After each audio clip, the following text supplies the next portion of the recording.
आपके लिए मैं सोचूं ये मेरा काम नहीं है, लेकिन आप खुद के लिए सोचना शुरू कर दो ये जरूर मेरा काम है। नमस्कार, मेरा नाम डॉक्टर सुनील मौर्य है और मैं एक लाइफ मैनेजमेंट कोच और हेल्थ कंसल्टेंट हूँ। आज इस वीडियो में हम कुछ ऐसे टिप्स सीखेंगे जिससे कि हम 2025 में बीमार ही ना पड़े, और यदि कोई बीमारी है तो वह अपने आप ठीक हो जाए।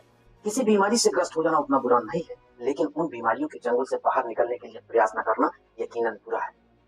आज के दौर में मरीज तो मरीज, डॉक्टर भी हैरान परेशान है कि लोगों की छोटी मोटी बीमारी को भी ठीक करने के लिए बड़े से बड़ा इलाज करना पड़ता है। लोग गीली मिट्टी के गोले की तरह हो गए हैं, जिन्हें कितना भी गोल करो जमीन पर रखते ही फिर से धसक जाते हैं। बीमारी और इलाज के साए में जीना लोगों की फितरत हो चुकी है। क्या आपने कभी सोचा है कि ऐसा क्यों है? अगर आपके पास इसका कोई जवाब है तो प्लीज कमेंट सेक्शन में जरूर लिखिएगा।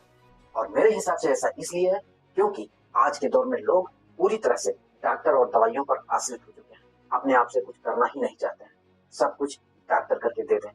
लेकिन एक बात हमेशा याद रखना, दुनिया का कोई भी डॉक्टर आपको स्वस्थ नहीं कर सकता है। डॉक्टर सिर्फ आपकी बीमारियों का इलाज कर सकते हैं, लेकिन अपने आप को स्वस्थ कैसे रखना वो सिर्फ आप कर सकते हैं। दुनिया का कोई भी टीचर आपको बुद्धिमान नहीं बना सकता। टीचर सिर्फ आपको शिक्षा दे सकता है, लेकिन ज्ञान के लिए प्रयास आपको ही करना पड़ेगा। कोई भी व्यक्ति आपको अमीर नहीं बना सकता जब तक कि आपके अंदर अमीर बनने का बर्निंग डिजायर नहीं हो। कोई भी जिम ट्रेनर आपकी बॉडी को नहीं बना सकता। बॉडी कैसे बनाना है ट्रेनर सिर्फ सिखा सकता है, लेकिन मेहनत तो आपको ही करना पड़ेगा।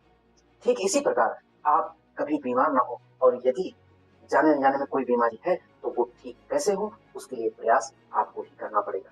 और इसी संदर्भ में यह मेरा एक छोटा सा प्रयास है। आज इस वीडियो में मैं आपसे कुछ ऐसे टिप्स शेयर करूंगा जिससे कि 2025 में आप कभी बीमार नहीं पड़ोगे, और अगर कोई बीमारी है तो वह भी इन टिप्स से छूमंतर हो जाएगा। लेकिन अभी तक यदि आपने चैनल को सब्सक्राइब नहीं किया है तो प्लीज चैनल को सब्सक्राइब कर दीजिए और वीडियो को लाइक और शेयर कर दीजिए।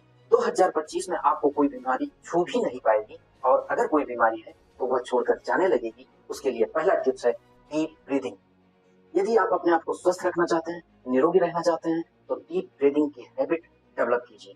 जितनी ज्यादा लंबी और गहरी सांस होगी उतना ही आपका स्वास्थ्य उत्तम होगा और लंबी आयु प्राप्ति होगी।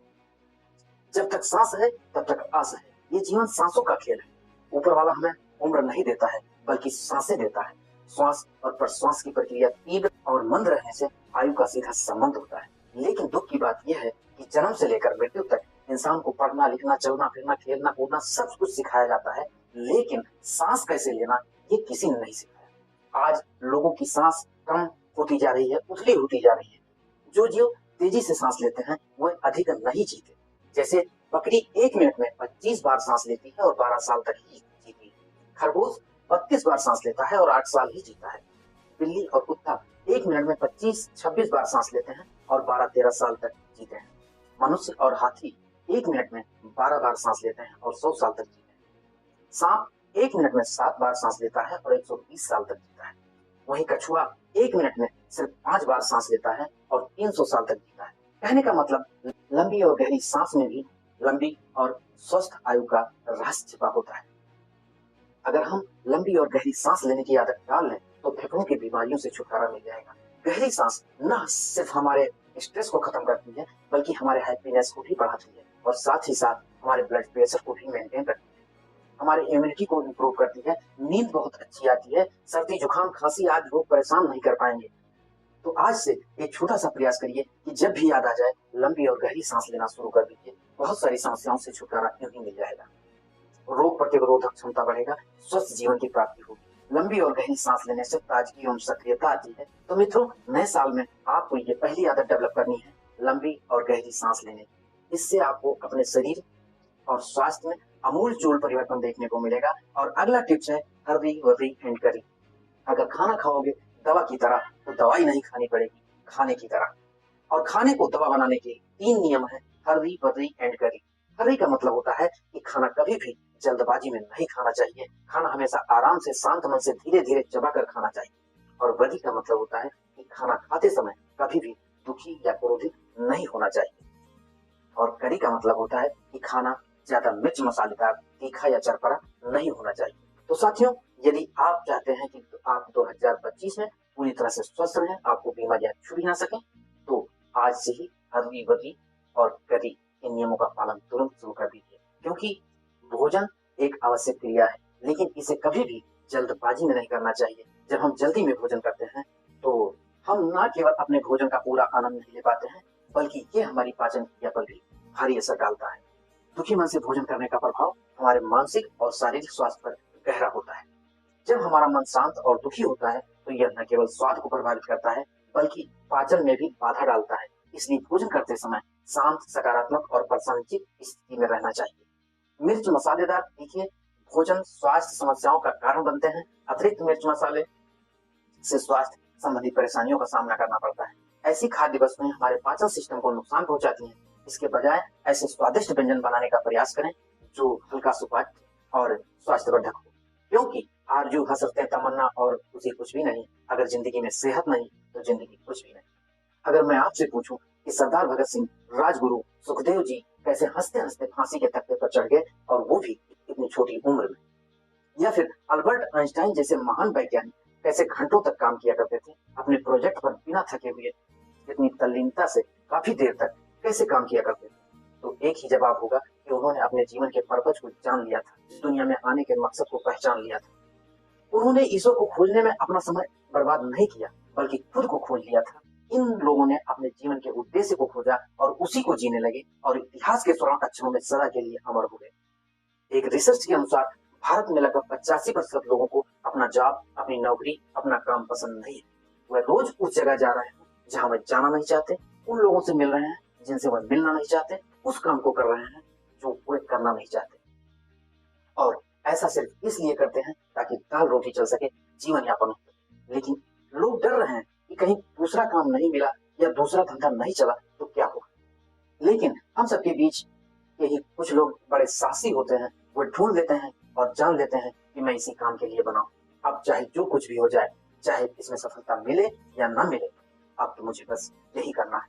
तो फ्रेंड्स, अपने जीवन में अपने जीवन के पर्पज को ढूंढना बहुत जरूरी है, क्योंकि जब आप अपने जीवन के पर्पज, उद्देश्य को ढूंढ लोगे तो हर कदम पर आपके जीवन में चमत्कार होना शुरू हो जाएगा। निकोला टेस्ला का नाम आपने सुना होगा। उनके पिताजी का जिद था कि निकोला टेस्ला को पुजारी बनना चाहिए, लेकिन निकोला टेस्ला साइंस की फील्ड में जाना चाहते थे।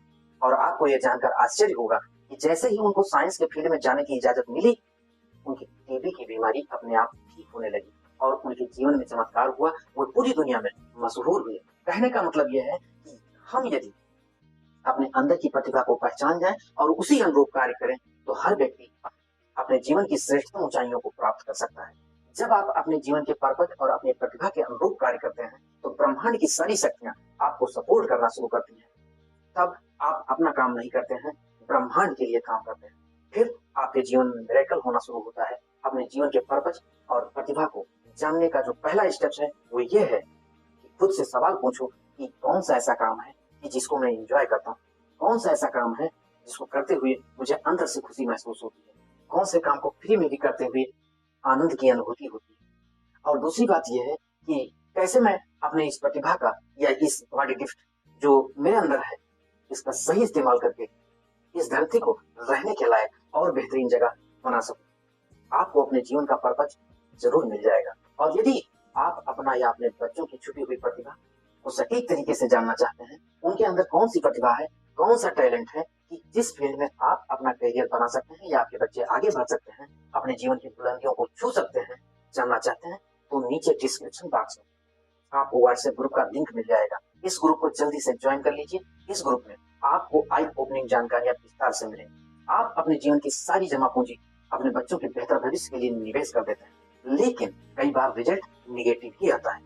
इसलिए मैं आपसे कहता हूँ कि अनजान रास्ते पर चलकर भटकने से अच्छा है तो पहले से ही रास्ता पता कर लिया जाए। अब इस वीडियो में हम आगे बढ़ते हैं। उससे पहले यदि आपने चैनल को सब्सक्राइब नहीं किया है तो प्लीज चैनल को सब्सक्राइब कर दीजिए और वीडियो को लाइक और शेयर कर दीजिए, ताकि इस ब्रह्मांड या कुदरत के पर्पज को हम सब मिलकर पूरा कर सकें। क्योंकि यूं ही नहीं टकराए हैं दोस्तों, थोड़ी मर्जी तो खुदा की भी हो। और हम आगे बढ़ते हैं अगले टिप्स की ओर, और वो है मूवमेंट। अगर आप अपने आप को हेल्दी रखना चाहते हैं, फिट रखना चाहते हैं, जवान रखना चाहते हैं, तो उसके लिए जो सबसे जरूरी चीज है वो है मूवमेंट। क्या आपको पता है कि इंडिया में साइकिल की सेल्स घट गई है और मोटरसाइकिल की सेल्स बढ़ गई है, जबकि जापान में साइकिल की सेल्स 3 गुना ज्यादा बढ़ गई। क्योंकि हम इंडियन लोग बड़े ही आलसी हो गए हैं। सच्चाई जमाने को स्वीकार नहीं और झूठ कहने को ये दिल तैयार नहीं। सच कहूं तो यही आलस का फसाना है। मर्ज के बिना ही मरीज का जमाना है। बीमारी बीमारी करके डराते हैं लोग। अरे क्या होगा, बस दवाई ही तो खाना है। कुछ ऐसी ही हम भारतीयों की प्रवृत्ति हो चुकी है। हम में से अधिकतर लोग यही चाहते हैं कि उनको कुछ करना ना पड़े, उनकी बारी अक्षय कुमार जैसी बन जाए। लेकिन अक्षय कुमार या सलमान खान अपने जीवन में कितना त्याग करते हैं, तब वो इस उम्र में भी कितने फिट और तंदुरुस्त हैं। वे दुनिया की सबसे महंगी चीज और सबसे स्वादिष्ट चीज अफोर्ड कर सकते हैं, लेकिन ये लोग अपने जुबान पर कोई भी ऐसी चीजें नहीं रखते हैं जो इनकी हेल्थ के लिए नुकसानदायक और वर्जिश व्यायाम वर्कआउट उनके दिनचर्या का अभिन्न हिस्सा होता है। जबकि ये लोग चाहे तो पूरी जिंदगी बैठकर आराम से शानदार जिंदगी जी सकते हैं, लेकिन ये जानते हैं कि ये दौलत, ये शोहरत, ये तमन्ना और ये खुशी कुछ भी नहीं। अगर जिंदगी में सेहत नहीं तो जिंदगी कुछ भी नहीं। तो अगर आप चाहते हैं कि 2025 में स्वस्थ और तंदुरुस्त रहें, तो अपने शरीर को मूवमेंट दीजिए। जब हम अपने शरीर को मूवमेंट देते रहते हैं तो हमारे शरीर की ऊर्जा भी संपूर्ण शरीर में मूव करती रहती है, और जब हम अपने शरीर को मूवमेंट नहीं देते हैं तो शरीर की ऊर्जा भी मूव नहीं करती है, और धीरे धीरे फेफड़े, हार्ट, इंटेस्टाइन और किडनी आज भी अपनी क्षमता को होने लगते हैं, और फिर धीरे धीरे हमारा यह शरीर बीमारियों का घर बनना शुरू हो जाता है। तो साथियों, 24 घंटे में से 24 मिनट ही ना हो पाए तो कम से कम 12 मिनट ही सही इस शरीर को मूवमेंट जरूर दीजिए, लेकिन 12 मिनट में पूरी ईमानदारी और अनुशासन के साथ अपने आप को थका दीजिए। दौड़िए, भागिए, कूदिए, पुशअप लगाइए, कैसे भी करके शरीर से पसीना जरूर निकालिए। फिर आप देखना बीमारियां आपके करीब भी नहीं आ पाएंगी। और अगला जो टिप है वो ये है कि पानी बार बार ना पियो। हाँ, अब पानी पीने का क्या नियम बताना। जब प्यास लगे तब पियो, भूख लगे तब खाओ, लेकिन जब भी पानी पियो आराम से बैठकर धीरे धीरे सिप सिप करके पानी पियो। और सुबह बिस्तर से उठने के तुरंत बाद जितना गुनगुना पानी पी सकते हो जरूर पियो। सुबह का गुनगुना पानी गैस, कब्ज और कॉन्स्टिपेशन की समस्या नहीं होने देगा। शरीर के विषाक्त पदार्थों को बाहर निकालने में मदद करता है। पानी के नियम पर विस्तार से चर्चा फिर कभी करेंगे, वरना वीडियो बहुत लंबा हो जाएगा। और अंतिम एवं इम्पोर्टेंट टिप, आपने कभी किसी डॉक्टर के यहाँ किसी ट्रांसजेंडर यानी कि हिजड़े को दवा कराते हुए देखा है? क्या आपके दिमाग में ये ख्याल आया है कि ये लोग पान के खोखे से लेकर ट्रेन की बोगी तक आसानी से मिल जाते हैं, लेकिन डॉक्टर के यहाँ दिखाई क्यों नहीं पड़ते? हाँ, अपवाद स्वरूप एक आधे लोग कभी कभार किसी को दिख गए हों, वो बात अलग है, लेकिन आमतौर पर जल्दी दिखाई नहीं पड़ते हैं। ऐसा क्यों? क्योंकि साइंटिफिकली ये प्रूफ हो चुका है कि हमारे हाथ के पंजे में शरीर के सभी अंगों से संबंधित बहुत सारे प्रेशर पॉइंट्स होते हैं, और इन प्रेशर पॉइंट्स पर जब दबाव पड़ता है तो शरीर के अंग भी स्टिमुलेट होते हैं, जिससे कि शरीर के अंग एक्टिव रहते हैं और शरीर में कोई व्याधि विकार नहीं उत्पन्न होते हैं। मतलब कि ट्रांसजेंडर लोग हमेशा ताली बजाते रहते हैं। भजन कीर्तन में भी हमारे यहाँ संत महात्मा ताली बजाया करते थे, और मेडिकल साइंस ने भी ये बात प्रूफ कर दिया है कि एक्यूप्रेशर से इलाज एक पूरी चिकित्सा पद्धति, जिसमें सिर्फ प्रेशर पॉइंट्स को दबाकर शरीर के हर बीमारी का इलाज किया जाता है। तो यहाँ पर मैं आपको बताना चाहूंगा कि आप भी अपने हाथों के प्रेशर पॉइंट्स को स्टिमुलेट करिए, और जब भी आपको याद आ जाए, टाइम मिले, दिन में, रात में, कहीं पर भी बैठे हैं आप, कहीं पर भी यात्रा कर रहे हैं, ऑफिस में बैठे हैं, घर, मकान, दुकान, कहीं पर भी बैठे हैं आप, और जब भी याद आ जाए आप ताली न बजाइए, क्योंकि सभ्य समाज में ताली बजाना असभ्यता का प्रतीक हो जाएगा। इसलिए वहां पर अपने दोनों हाथों को रब कीजिए और अंगुलियों के बीच अंगुलियों को डालकर प्रेशर दीजिए। हथेली पर प्रेशर दीजिए, उंगलियों के कोनों पर प्रेशर दीजिए, उन्हें आपस में मिलाइए, प्रेशर बनाइए। इस तरह से आपके शरीर के सभी अंगों के प्रेशर पॉइंट्स स्टिमुलेट होते रहेंगे और आप अधिकतर समस्याओं से, बीमारियों से, विकारों से सुरक्षित रहेंगे। अगर आपको लगता है कि वीडियो अच्छा है और इससे लोगों के जीवन में कुछ वैल्यू ऐड हो सकता है तो प्लीज चैनल को सब्सक्राइब करिए और वीडियो को लाइक और शेयर कर दीजिए। ईश्वर से, अस्तित्व से, ब्रह्मांड की समस्त शक्तियों से प्रार्थना करता हूँ कि आप सुखी रहें, समृद्ध रहें, स्वस्थ रहें, मस्त रहें। आपका बहुत बहुत धन्यवाद। Thank you so much for watching this.